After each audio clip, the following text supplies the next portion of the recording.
Hi, எல்லோருக்கும் வணக்கம். முன்னில் தொலைந்தேன் கதையோட 7வது எபிசோட். கதை பிடிச்சிருந்தா மறக்காமல் லைக் பண்ணி கமெண்ட் பண்ணுங்க. என்னோட சேனலை சப்ஸ்கிரைப் பண்ணாமல் பார்க்குறவங்க அப்படியே சப்ஸ்கிரைப் பண்ணிட்டு இப்போ வாங்க கதைக்குள்ளே போகலாம்.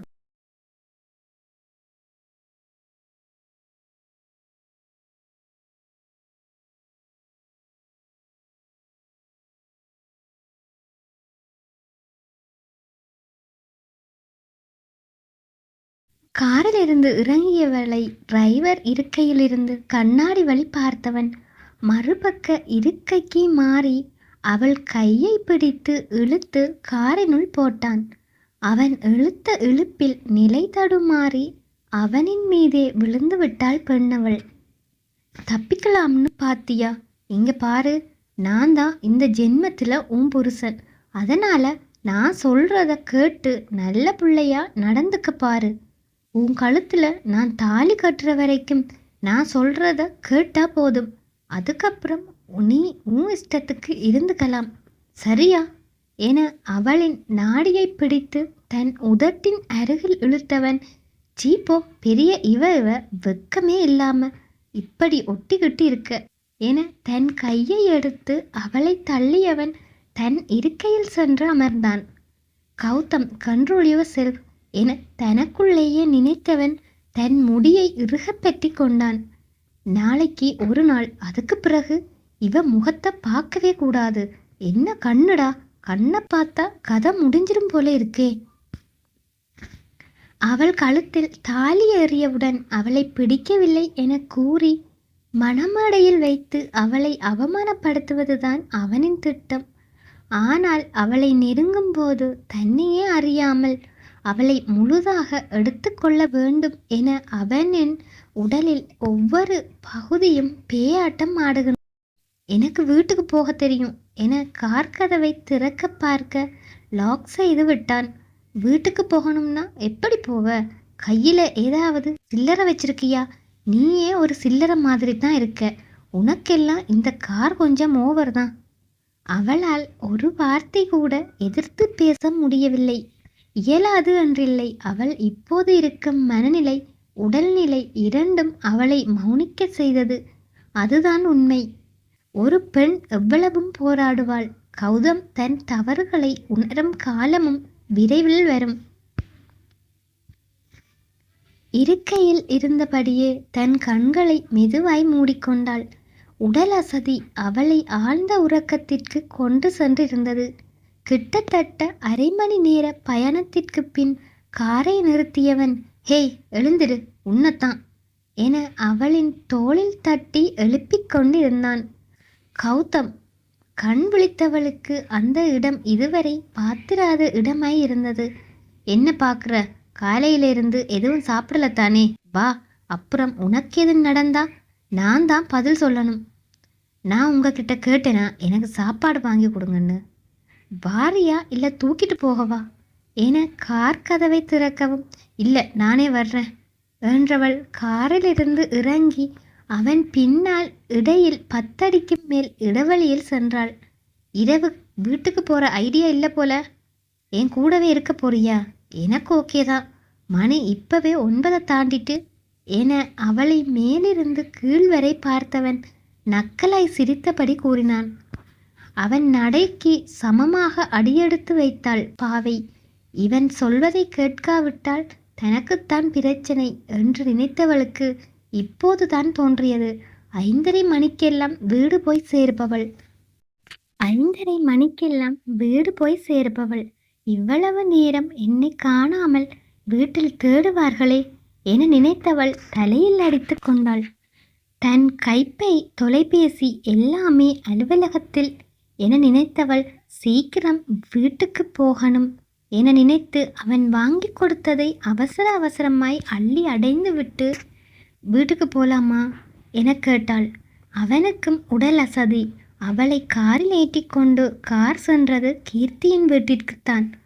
அவன் காரை விட்டு இறங்கக்கூடவில்லை. மகளை எதிர்பார்த்து வாசலிலே நின்றிருந்தனர் லட்சுமி மற்றும் கணேசன். வாங்க மாப்பிள்ள, உள்ள வாங்க கணேசன் பரிவுடன் அழைத்தும் அவன் காரை விட்டு இறங்கவே இல்லையே. பின் எப்படி உள்ளே வருவது? அப்பா, என்னப்பா கண்டவன் எல்லாம் மாப்பிள்ளங்கிறீங்க? கண்டவனா? பல்ல தட்டி கையில் தந்துடுவன். என்னடி பேசுற? லட்சுமி கீர்த்தியின் காதை கடித்தார்.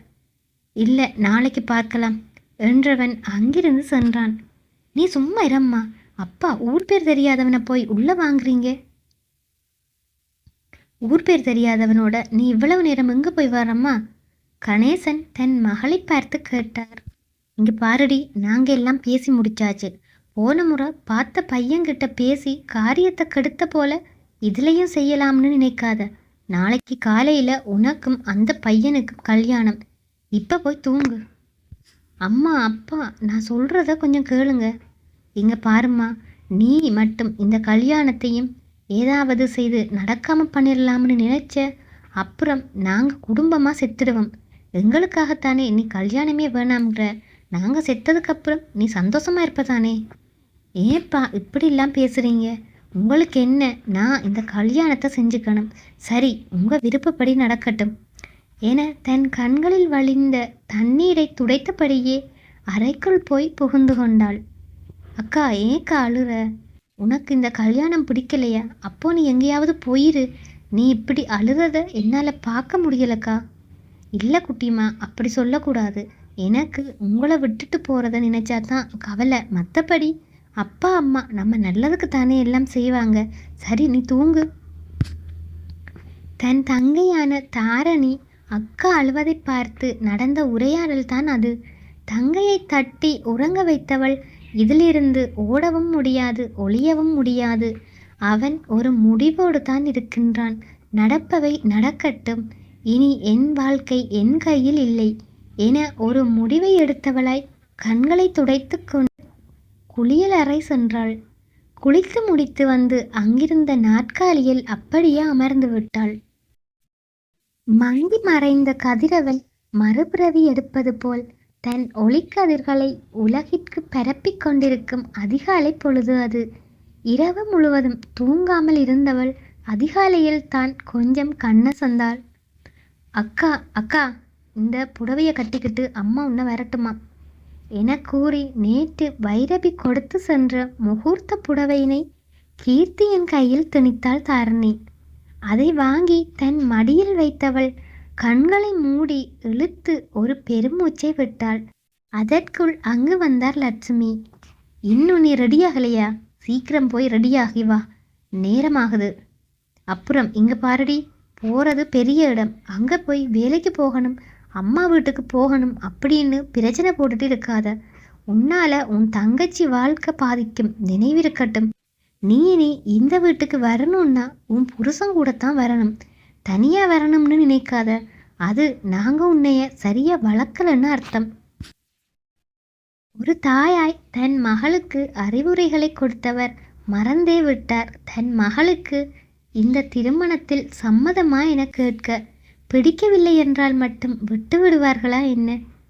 நீங்கள் போங்க, நான் வந்துடுறேன் என கூறியவள் மீண்டும் குளியலறை சென்று ஒரு குளியலை போட்டுவிட்டு தாய் கொடுத்த அந்த முகூர்த்த புடவையினையும் மாற்றிக்கொண்டு வெளியே வந்தாள்.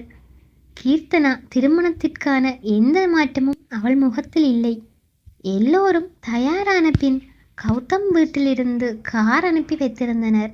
இவர்களை ஏற்றிக்கொண்டு கார் சென்றது நேராய் மருதமலை முருகன் கோவிலுக்குத்தான். இங்கே வைரவி வீட்டில் காலை 8 மணிக்கெல்லாம் சங்கரேஸ்வரன் வீடு வந்து சேர்ந்திருந்தார். பட்டு வேஷ்டி சட்டையில் கம்பீரத்துடன் மாடியில் இருந்து வந்த தன் மகனை பார்த்தபடி நின்றிருந்தார் வைரபி. என்னம்மா அப்படி பார்க்குறீங்க? இதுக்கு முதல் உங்கள் பிள்ளைய பார்த்ததே இல்லையா என்று இனியன் தன் தாயிடம் கேலியாக கேட்டான். இப்படிப்பட்ட மாப்பிள்ளை கோலத்தில் பார்க்குறதுக்கு என் புள்ள எவ்வளோ அழகாக இருக்கான், அதுதான் பார்த்துட்ருக்கேன். நீயும் நாளைக்கு மாப்பிள்ளையாட்டம் ரெடியாகி வரும்போது உன்னையும் இப்படித்தான் பார்ப்பேன் என கூறி இனியனின் தலையில் கொட்டினார் வைரபி. அப்போதுதான் சங்கவியின் நினைவு வந்தது இனியனுக்கு. எப்படியும் கோல் செய்தா பேச மாட்டாள். எனக்காக இல்லாட்டியும் கீர்த்திக்காக அவள் இந்த கல்யாணத்துக்கு வந்துதான் ஆகணும் என நினைத்தவன் குறுஞ்செய்தி மூலம் கீர்த்தியின் திருமணம் குறித்து கூறியிருந்தான். சங்கரேஸ்வரரிடம் சென்ற வைரவி, ஏங்க உங்க அம்மா வர்றாங்கன்னீங்க, இன்னும் காணல. அவங்க நேர கோயிலுக்கு வர்றேன்னு சொல்லிட்டாங்க. நம்ம இப்ப புறப்படலாம், டைம் ஆகுது. அவங்க இங்க வந்திருந்தா என்ன, எதுக்கு இந்த வயசு போன காலத்துல தனியா கிடந்து கஷ்டப்படுறாங்க? அந்த வரட்டு கௌரவத்தை பிடிச்சுக்கிட்டு எத்தனை நாளைக்கு இருக்க போறாங்களாம்? இங்க பாரு வைரவி, அவங்க வயசானவங்க, விடு. அவங்களுக்கு தனியா இருக்கத்தான் பிடிச்சிருக்குன்னா நம்ம என்ன செய்ய முடியும்? அதுலேயும் அது அப்பா வாழ்ந்த இடம். அதை விட்டு வர்றதுக்கு மனசில்லாம கூட அங்கேயே இருக்கலாம்ல. வைரவிக்கு தன் கணவன் சொல்வதில் கொஞ்சமும் விருப்பமில்லை. என்றாலும் அதை மறுப்பதும் இல்லை. இனியா, சங்கரேஸ்வரன், வைரவி ஒரு காரில் செல்ல, கௌதம், அரவிந்த் மற்றும் ஐஸ்வர்யா இன்னொரு காரில் புறப்பட்டனர். கோவிலுக்குள் சென்றதும் அங்கே சங்கரேஸ்வரனின் தாயாரான அன்னபூரணியும் இவர்களுடன் வந்து சேர்ந்து கொண்டார். அன்னபூரணி பெயருக்கு ஏற்றால் போல்தான் அவரின் குணமும். இல்லை என்போருக்கு தன்னிடம் இருப்பவற்றை கொடுத்து உதவி செய்பவர். வயது 70 என்றாலும் இன்னும் 40 வயதைப் போல் சுறுசுறுப்பானவர். ஆசை கொண்டு என அந்த காலத்திலேயே பெற்றவர்கள். மகள் சாரதா சென்னையில் பெரும் தொழிலதிபரான விஜயராகவன் என்பவரை மணமுடித்துள்ளார். அகில், சாதனா என 2 பிள்ளைகளும் உண்டு. அனைவரும் இங்கு வந்திருந்தனர். அந்த மருதமலை முருகப்பெருமானை சாட்சியாக வைத்து கீர்த்தனாவின் கழுத்தில் மங்கள நாணை பூட்டினான் கௌதம். தாலி கட்டி முடிந்ததும் அருகில் நின்றவளை பார்த்து நக்கலாய் சிரித்தவன் தன் மாலையை கழட்ட, இருப்பா, என்ன அவசரம், இன்னும் எவ்வளவு சடங்கு இருக்கு, நீ என்னடான்னா மாலையை கலட்டுறியே என விசாலாட்சி தன் பேரனிடம் கேட்டார். பாட்டி, இவளை எனக்கு பிடிக்கல, இப்படியே அவ வீட்டுக்கு அனுப்பிடுங்க என கூறியவனை கொலைவெறியுடன் பார்த்தனர் அனைவரும். தன் மகன் என்றாலும் அவன் அப்படி கூறுவான் என யாருமே எதிர்பார்க்கவில்லை. கணேசன், லட்சுமி இருவரும் கௌதமின் காலில் விழாத குறையாய் கெஞ்சிக் கொண்டிருக்க, வைரவி அதையும் தாண்டி தன் மகனை அடித்திருந்தார். இதுவரையிலும் அவனை அவர் அடித்தது இல்லை. இன்று ஒரு பெண்ணின் வாழ்க்கையில் தன் மகன் விளையாடுவதை பார்த்தவர் தன் வளர்ப்பு பிழையாகி விட்டதோ என்ற ஆதங்கத்தில் அவனை அடித்திருந்தார். எல்லோரும் அவர்கள் பங்கிற்கு அவனை திட்டி தீர்க்க, சாரதா குடும்பம் மட்டும் கௌதமிற்கு ஆதரவாய் அவன் சொல்வது சரி என்பதைப் போல் நின்றிருந்தனர். அதற்கு காரணமும் இருந்தது. ஏண்டா, இவளுக்கு என்னடா குறைச்சல் என பாட்டி கேட்க, அண்ணா, தாலி கட்ட முதல் நீ இதை சொல்லி இருந்தா ஒத்துக்கலாம். எல்லாம் தெரிஞ்சுதானே இந்த பொண்ணு தான் வேணும்னு நின்ற, இப்ப இப்படி சொல்ற? எனக்கு இவ கூட வாழ முடியாது. என் தகுதிக்கு என் பக்கத்துல நிக்க கூட அருகதை இல்லாதவள் ஏன் கூட மனைவியா வாழணும்? இவ திமிர அடக்கத்தான் இவ கழுத்துல தாலி கட்டினது. இவ அழகில மயங்கி இவ தான் வேணும்னு சொல்லல என கத்தியவன் வெறுவெறுவென அங்கிருந்து சென்று விட்டான். பாவம், அவன் இப்போது கூறிய அனைத்தும் ஒரு நாள் நடக்கும் என தெரியாது. அங்கு ஒரு பெரிய கலவரமே நடந்து கொண்டிருந்தது. ஆனால் கீர்த்தியோ உயிரற்ற பொருளை போல் நின்றிருந்தாள். என்னங்க, இப்ப என்ன செய்யற என சங்கரேஸ்வரனிடம் கேட்க, விசாலாட்சியோ, உன் பையன் சொன்னான்றதுக்காக ஒரு பொண்ணோட வாழ்க்கையே இப்படி நடு ரோட்டில் கொண்டாந்து விட்டுட்டு இப்ப என் புள்ளக்கிட்ட என்ன செய்யணும்னு கேட்குற? அவனுக்கு பிடிச்சிருக்கோ இல்லையோ, இவள் தான் உன் வீட்டு மூத்த மருமகள் என கூறியவர், நீ இவளை கூட்டிக்கிட்டு போ, எனக்கு முக்கியமான வேலைங்க கொஞ்சம் இருக்கு, அதை முடிச்சிட்டு நான் அங்கே வர்றேன் என்றவர் அனைவரையும் தத்தமது வீட்டிற்கு அனுப்பிவிட்டு கீர்த்தியின் பெற்றோரை இங்க பாருமா, உன் பொண்ணு வாழ்க்கைக்கு நாங்க பொறுப்பு, நீங்க கவலைப்படாம போங்க என கூறி அவர்களையும் அனுப்பி வைத்தார். பாவம், கூனி குறுகி தன் மகளிடம் கூட ஒரு வார்த்தை கூற முடியாத அவல நிலையில் கண்ணீருடன் புறப்பட்டு சென்றது கீர்த்தியின் குடும்பம். அக்கா அக்கா என விம்மி விம்மி அழுதபடி திரும்பி கீர்த்தியை பார்த்தபடியே சென்றாள் தாரணி. வீட்டிற்கு சென்றவனோ, எவ்வளோ ஒருத்திக்காக என்னையவே அடிச்சிட்டீங்களா என சுவரில் ஓங்கி குற்றியவன் தன் அறையினுள் குறுக்கும் மறுக்கும் நடந்த வண்ணம் இருந்தான். இன்னும் கொஞ்ச நேரத்தில் இங்கு ஒரு பிரளயமே நடக்கவிருப்பது தெரியாது. காரில் ஒருவர் கூட வாய் திறக்கவில்லை. எல்லோருடைய மனநிலையும் வெவ்வேறு சிந்தனையில் இருக்க கார் நெடுஞ்சாலையில் விரைந்தது. வீடு வந்ததும் அனைவரும் இறங்கி வீட்டினுள் வந்தனர், கீர்த்தியை தவிர. வைரவி அந்த பொண்ணை உள்ள அழைச்சி தனியா இருக்க விடாத, நடந்த பிரச்சனையில பாவம் ஏதாவது செஞ்சுக்க போகுது என வைத்தீஸ்வரன் கூற, என்னம்மா இதுதான் இனி உன் வீடு, உள்ள வாம்மா. தன் மகனின் செயலில் இருந்த துக்கம் அவர் தொண்டையை அடைத்தாலும் அத்தை நிச்சயம் இதை சரி செய்வார் என்ற நம்பிக்கையுடன் இருந்தார் வைரவி. ஏனெனில் விசாலாட்சி அந்தளவு தைரியம் உடையவர்தான். அவர் எடுக்கும் முடிவுகளுக்கு குடும்பத்தில் உள்ள யாரும் மறுப்பு சொல்வதில்லை, ஏன் கௌதம் உட்பட. அதேபோல் நியாயமான ஒரு விடயம் செய்ய விரும்புவோரை அவர் தடுப்பதும் இல்லை. ஆனால் கீர்த்தனாவின் மனதில் என்ன உள்ளது என யாரும் இதுவரையிலும் சிந்திக்கவில்லை. காரை விட்டு இறங்கியவள் யாருடனும் எதையும் பேசிக்கொள்ளாமல் அவர்களின் இழுப்பிற்கு சென்றாள். அங்கிருந்த சோபாவில் அமர வைத்தவர்கள் தாங்களும் அவளின் அருகில் அமர்ந்து கொண்டனர்.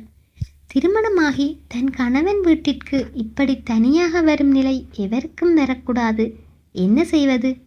வீட்டினுள் நுழைந்ததும் ஒவ்வொருத்தரும் அவளை ஆறுதல் படுத்த நினைத்து ஒவ்வொன்றை கூறிக்கொண்டிருக்க, இரியன் வந்து, ஏன் கீர்த்தி, எங்க அண்ணன் செஞ்ச தப்புக்கு எங்களையும் தண்டிக்கிறியா என கேட்கத்தான் அவளுக்கும் உரைத்தது. இல்லை சார், எனக்கு யார் மேலேயும் வருத்தம் இல்லை, எனக்கு கொஞ்சம் தனியாக இருக்கணும் போல இருக்கு என்ற கீர்த்தியை எல்லோருமே பாவமாய் பார்த்தனர். இவர்கள் பேசிக்கொண்டிருக்கையில் மேலே இருந்தவன் தன் அரைக்கதவை திறந்தான். வேஷ்டி சட்டையில் இருந்தவன் நார்மல் உடைக்கு மாறியிருந்தான். அவன் வருவதை பார்த்த எல்லோரின் முகமும் இறுக்கமடைய, இனியனோ, அம்மா ஏன் அறைக்கு பக்கத்தில் இருக்க அறையில் யாரும் இல்லை, கீர்த்தி அங்கேயே தங்கட்டும், யாரும் தொந்தரவு செய்யாமல் நான் பார்த்துக்கிறேன் என்றவன் கௌதமை ஒரு வில்லன் ரேஞ்சில் பார்த்தான். இவற்றுக்கெல்லாம் அசைபவனா அவன்? அவனோ கீர்த்தியின் அருகில் சென்றவன், என்னடி நல்ல வசதியான இடம் அப்படின்னு தானே நான் வேணாம்னு சொல்லியும் இங்கே வந்து நிற்கிற உன்னை என அவள் கழுத்தை பிடித்து தள்ளப்போக, அதற்குள் கௌதமை அடிப்பதற்காக கையை ஓங்கினான் இனியன்.